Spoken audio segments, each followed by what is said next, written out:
Surprising how much power they get out of an engine that doesn't look so very big. Yes, about 1,000 horsepower. In the 4 engines together? Oh, no, 1,000 each. About 4,000 or so all told.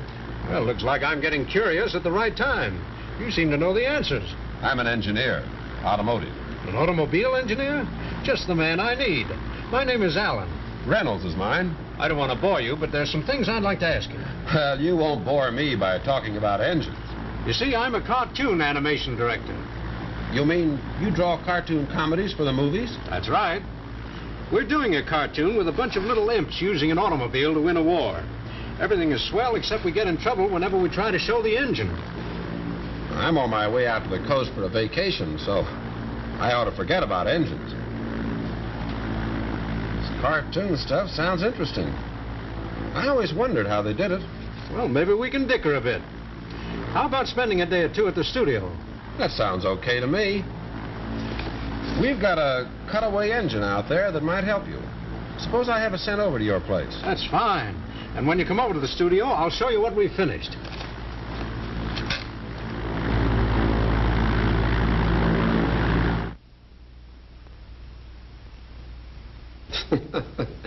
I think it's pretty clever the way you fellows combine cartoon figures with something that looks as real as that automobile. We made tracings from photographs of a real car for those scenes. But when it came to the sequence inside the engine, we began to have troubles. I think the cutaway engine will help you there. It ought to be here by now. Well, let's go and see. These are the animators, the boys who make the original drawings. We want an army of imps making the engine go. Now you show us what they should be doing. Well,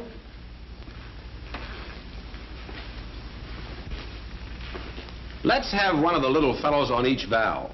They could be in the special uniform of a mechanized unit. A great idea. Then we make the imps' hats in the shape of valves, and then have them jump up and down. The action will make them open and close the chamber with their valve hats. That sounds good. Except this engine that belongs in the car you're showing has overhead valves. Notice that the valves are on top, and you have a direct flow of fuel mixture into the combustion chamber. Oh, well, then we'll put the imps up on top. And because the fuel comes directly into the head, that means greater economy. How about having an old miser imp in charge of doling out just the right amount? A stingy-looking fellow with whiskers who just hates the idea of waste. That's okay. The valve mechanism is specially designed for quiet operation, just like everything else in this engine. Why not have monitor imps walking around with "Quiet, please" signs? Say, we'll make a cartoonist out of you yet. Oh, here's the way the valve imps will look. 10 or 12 drawings will be filled in between these two just for one complete movement. When they're all drawn, the action of your imps on the valves will be perfectly smooth and natural. Say, when we get to the place where the general calls for more speed, why don't we turn this thing into an airplane engine? Look, the imps go so fast they're just a blur. We fog out the shot and change to an airplane engine.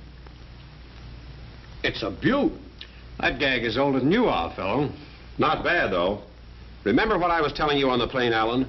Aeroplanes have valve and head engines, too, because they want the greatest amount of power, the last possible ounce they can get, and fuel economy at the same time for long-range operation.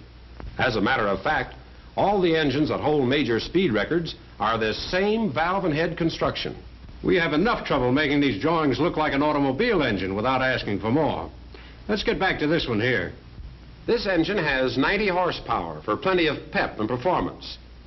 Why not have one of the imps in charge of the horses? Someone who could really handle them. What would you think of a Roman chariot driver? You're doing fine. We'll make him a big, muscular guy with a whip. Okay? And this engine has quite an oiling system. 4 distinct types of oiling, in fact, to meet the needs of different operating parts most efficiently and economically. So, some of the imps could be dressed like a crew of oilers, with little sprays and cans. Sounds all right to me. What's this space for? That's the water jacket. It runs around all the cylinders to cool them off. With the valves in the head, you have more room for cooling around the cylinders. That's where our Navy comes in. Imps in submarines. Maybe even mermaids. Well, what I want to know is how you get the sounds of the engine and voices to go with your pictures. That's easy. Let me show you. We use a regular actor whose voice fits the personality of the character we've created. In this film, the general of the Imp Army does most of the talking. Put on more speed. Give it the works. The voice is on film now, on the soundtrack. Put on more speed. Give it the works. We make a note of how much film is taken for every syllable. That is, how many frames are separate pictures. There are 16 frames to every foot of movie film. So if it takes 12 frames to complete a word or a piece of action, the animator knows he has 12 drawings to make. He uses his own lip movements as a guide when he draws a character speaking. Animators don't have to be crazy, but it helps. This is how the animators check the motion in their drawings before they're photographed. We have a timing device which gives our musical director his tempo.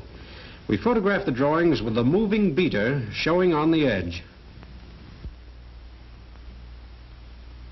We check our action and record the music to this tempo.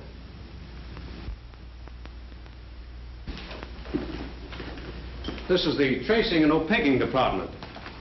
In here, the drawings that have been checked are traced with ink on transparent celluloid. We call them cells. Then over here, the opaquers fill in between the lines to give the character body and to block out the background. These are the backgrounds over here. Still more drawings. In fact, in a 10-minute animated cartoon, there are 15 to 20,000 separate drawings. Wow. I never realized it took that many. The cells are put together like an assembly line, and they're photographed one by one over the backgrounds.